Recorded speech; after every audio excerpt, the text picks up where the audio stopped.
deadlock keempat. Di sini kami akan membahas materi tentang mekanisme deadlock pada proses. Untuk persingkat waktu, langsung saja kita masuk ke materi ini. Di sini ada latar belakang dan rumusan masalahnya.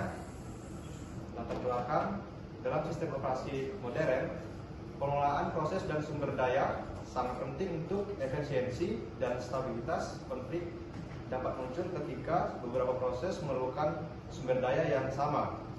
Deadlock adalah masalah serius di mana proses saling mengganggu sumber daya menghentikan eksekusi. Rumusan masalahnya di sini kami akan bahas apa itu deadlock dan apa saja kondisi penyebab deadlock, bagaimana mekanisme deadlock terjadi dan apa saja metode penanganan pada deadlock, dan contoh kasus deadlock dan penyelesaiannya. Pengertian deadlock adalah kondisi ketika dua atau lebih proses tidak dapat melanjutkan eksekusi karena masing-masing menunggu sumber daya yang sedang digunakan proses lain. Syarat terjadinya deadlock: Kaufman condition. Pertama, mutual exclusion. Mutual exclusion, sumber daya hanya dapat digunakan oleh satu proses pada satu waktu. Hold and wait, proses di mana memegang satu sumber daya sambil menunggu sumber daya lain.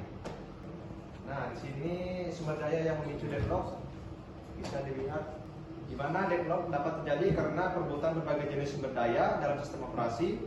Memahami sumber daya ini penting untuk mencegah dan menangani deadlock.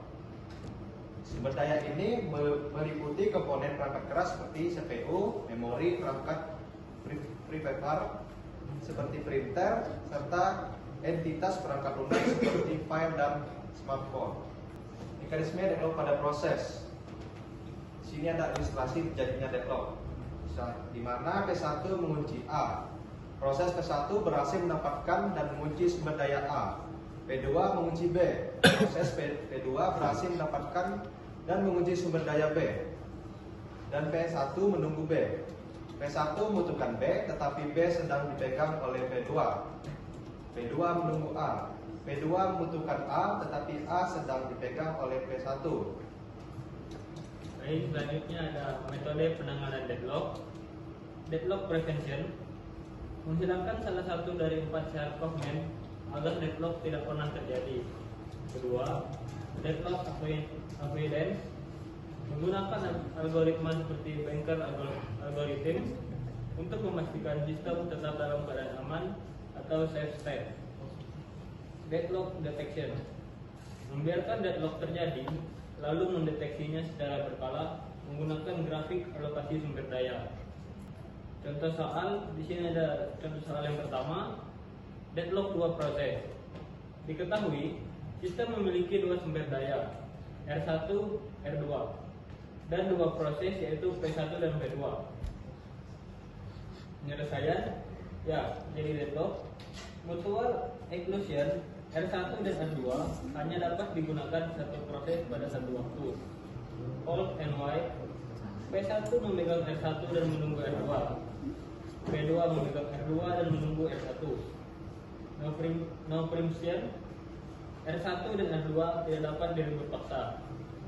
Circular wait, P1 menunggu R2 dipegang P2, P2 menunggu R1 dipegang P1. Semua kondisi Kaufman terpenuhi sehingga deadlock terjadi. Baik, di contoh soal yang keduanya ada penggunaan Banker algorithm. Diketahui sistem dengan 3 unit sumber daya tersedia, P1, P2, dan P3. Pertanyaan, apakah sistem berada pada safe state? Penyelesaian, ya, sistem berada pada safe state. Cek P2, need sama dengan 3, available sama dengan 3.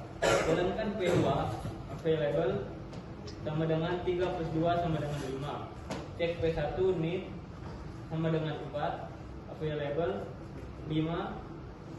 Jalankan P1, available sama dengan 5 plus 3 sama dengan 8. Cek P3, need available sama dengan 8. Jalankan P3, available 8 plus 2 sama dengan 10. Semua proses dapat diselesaikan sehingga sistem aman dan tidak terjadi deadlock. Baik, di sini ada kesimpulan. Deadlock adalah kondisi kritis dalam sistem operasi di mana proses saling menunggu sumber daya menyebabkan kebuntuan eksekusi. Kondisi ini hanya terjadi jika keempat syarat Kaufman atau mutual exclusion, hot and wide, no preemption, circular wide terpenuhi secara bersamaan. Penanganan deadlock dapat dilakukan melalui beberapa metode. Yang pertama ada prevention, mencegah salah satu syarat Kaufman terpenuhi agar deadlock tidak pernah terjadi. Selanjutnya ada avoidance, menggunakan algoritma seperti banker algorithm untuk memastikan sistem tetap dalam keadaan aman atau safe state sehingga deadlock dapat dihindari. Selanjutnya ada detection, membiarkan deadlock terjadi, kemudian mendeteksinya secara berkala menggunakan grafik alokasi sumber daya. Dan selanjutnya ada recovery, setelah deadlock terdeteksi, sistem akan menghentikan proses yang terlibat atau mengambil paksa sumber daya untuk memulihkan keadaan dan melanjutkan operasi. Memahami mekanisme deadlock dan menerapkan strategi penanganan yang tepat adalah kunci untuk menjaga stabilitas dan efisiensi sistem operasi. Sekian dari presentasi kami. Apabila ada pertanyaan, mohon ditanyakan.